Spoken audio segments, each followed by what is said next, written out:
Hi, welcome to taste with us. എൻ്റെ പേര് രേവതി. അപ്പോൾ ഇന്ന് ഞാൻ വന്നിരിക്കുന്നത് വളരെ പെട്ടെന്ന് തന്നെ ഈസി ആയിട്ട് തയ്യാറാക്കിയെടുക്കാൻ പറ്റുന്ന ഒരു അൽഫാമിൻ്റെ റെസിപ്പി ആയിട്ടാണ്. അപ്പോൾ അതിലേക്ക് ആവശ്യമായ സാധനങ്ങൾ എന്തൊക്കെയാണെന്ന് നോക്കാം. അപ്പോൾ മസാലയ്ക്കായിട്ട് ഞാനിവിടെ ഒരു വലിയ കഷ്ണം ഇഞ്ചി എടുത്തിട്ടുണ്ട്, ഒരു 8-10 വെളുത്തുള്ളി,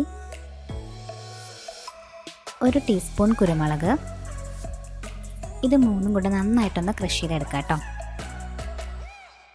അതിനുശേഷം ഈ ചതച്ച് വെച്ചിട്ട് ഒരു പാത്രത്തിലേക്ക് മാറ്റാം. ഇനി അതിലേക്ക് ഒരു 3 ടേബിൾ സ്പൂൺ തൈര്, ഒരു നാരങ്ങയുടെ പകുതി, ഇതെല്ലാം കൂടെ നന്നായിട്ടൊന്ന് മിക്സ് ചെയ്യാം.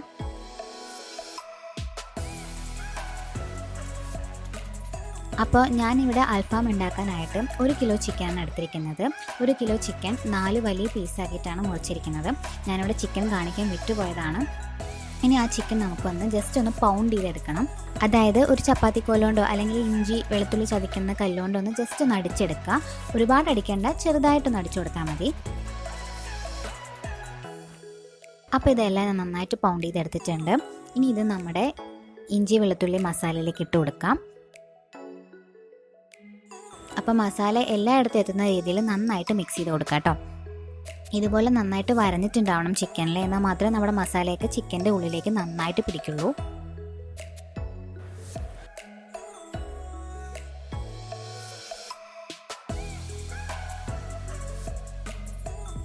അപ്പോൾ ഇനി ഇതൊരു 30 മിനിറ്റ് റെസ്റ്റ് ചെയ്യാൻ വെക്കാം. അപ്പോൾ ഇനി ഈ സമയം കൊണ്ട് നമുക്ക് കുറച്ച് മസാലകൾ ഡ്രൈ റോസ്റ്റ് ചെയ്തെടുക്കണം. അപ്പോൾ അതെന്തൊക്കെയാണെന്ന് നോക്കാം. നല്ല ജീരകം ഒരു 1/2 ടീസ്പൂൺ, പെരുംജീരകം ഒരു 1 ടേബിൾ സ്പൂൺ, 3 ഏലക്ക,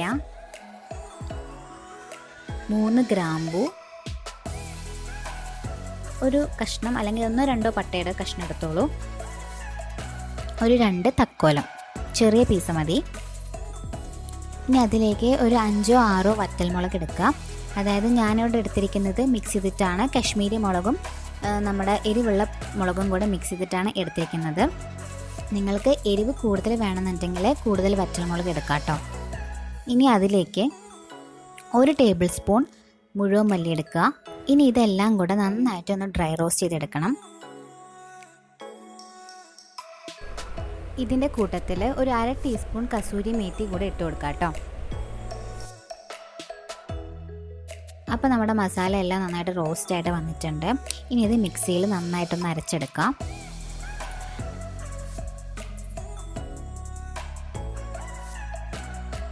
ഇതിൻ്റെ കൂട്ടത്തിൽ നമുക്കിനി ചേർക്കാനുള്ളത് ഒരു തക്കാളി, ഒരു സവോള, ഇതും കൂടെ ചേർത്തിട്ട് ഈ മസാല നല്ല ഫൈൻ പേസ്റ്റായിട്ട് അരച്ചെടുക്കാം. അപ്പം ഞാനിവിടെ മസാല നന്നായിട്ട് അരച്ച് കൊണ്ടുവന്നിട്ടുണ്ട്. ഇനി ഇത് നമുക്ക് മാറ്റി വെച്ചിരിക്കുന്ന ചിക്കനിലേക്ക് ചേർത്ത് കൊടുക്കാം. ഇതെല്ലാം കൂടെ നന്നായിട്ട് ചിക്കനിൽ എല്ലായിടത്തും നന്നായിട്ട് മിക്സ് ചെയ്ത് കൊടുക്കാം.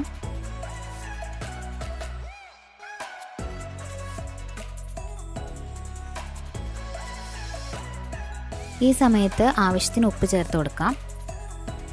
ഇനി വീണ്ടും ഒരു 30 മിനിറ്റ് കൂടെ ഇത് ഒന്ന് ഫ്രീസറിൽ വെച്ചിട്ട് മാരിനേറ്റ് ചെയ്തെടുക്കാം. അപ്പോൾ ഗ്രില്ല് ചെയ്യാൻ വേണ്ടിയിട്ട് ഞങ്ങളിവിടെ ഒരു അടുപ്പ് തയ്യാറാക്കി എടുക്കുകയും ചെയ്തത്.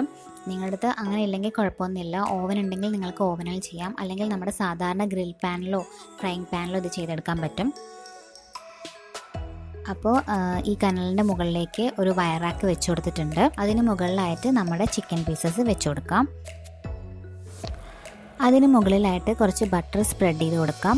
അല്ലെങ്കിൽ നമ്മുടെ ചിക്കൻ ഒരുപാട് ഹാർഡായിപ്പോൾ നല്ല സോഫ്റ്റായിട്ട് കിട്ടണമെങ്കിൽ നമ്മൾ കുറച്ച് ഓയിലോ ബട്ടറോ അതിൻ്റെ മുകളിൽ ഒഴിച്ചു കൊടുക്കണം. ഇടയ്ക്കിടയ്ക്ക് ശ്രദ്ധിക്കണം, അല്ലെങ്കിൽ നമ്മുടെ ചിക്കൻ പെട്ടെന്ന് കരിഞ്ഞു പോകും. കാരണം ഈ കനലിലാവുമ്പോൾ നല്ല ചൂടായിരിക്കും. അപ്പോൾ അത് ശ്രദ്ധിച്ചില്ലെങ്കിൽ അത് പെട്ടെന്ന് തന്നെ കരിഞ്ഞു പോകും.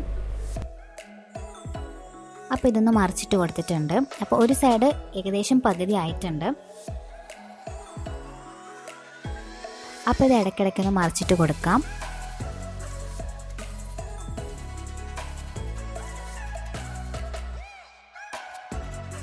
അപ്പോൾ ഇതാ നമ്മുടെ ചിക്കൻ ഇവിടെ എല്ലാ സൈഡ്സും നന്നായിട്ട് കുക്കായിട്ടുണ്ട്, നല്ല ഗ്രില്ലായിട്ട് വന്നിട്ടുണ്ട്. അപ്പോൾ നമ്മുടെ അടിപൊളി അൽഫാം ചിക്കൻ ഇവിടെ റെഡി ആയിട്ടുണ്ട്. വളരെ എളുപ്പമായിട്ട് നമുക്ക് വീട്ടിൽ തയ്യാറാക്കി എടുക്കാൻ പറ്റുമെന്നാണ്. റെസ്റ്റോറൻറ്റിൽ കിട്ടുന്ന അതേ ടേസ്റ്റ് തന്നെയാണ്. അപ്പോൾ ഇതുവരെ ആരും ട്രൈ ചെയ്യാത്തവരുണ്ടെങ്കിൽ എന്തായാലും ട്രൈ ചെയ്ത് നോക്കണം. അപ്പോൾ ഈ വീഡിയോ എല്ലാവർക്കും ഇഷ്ടപ്പെട്ടെന്ന് വിശ്വസിക്കുന്നു. അപ്പോൾ അടുത്ത നല്ലൊരു വീഡിയോ ആയിട്ട് വരുന്നവരെ ബൈ.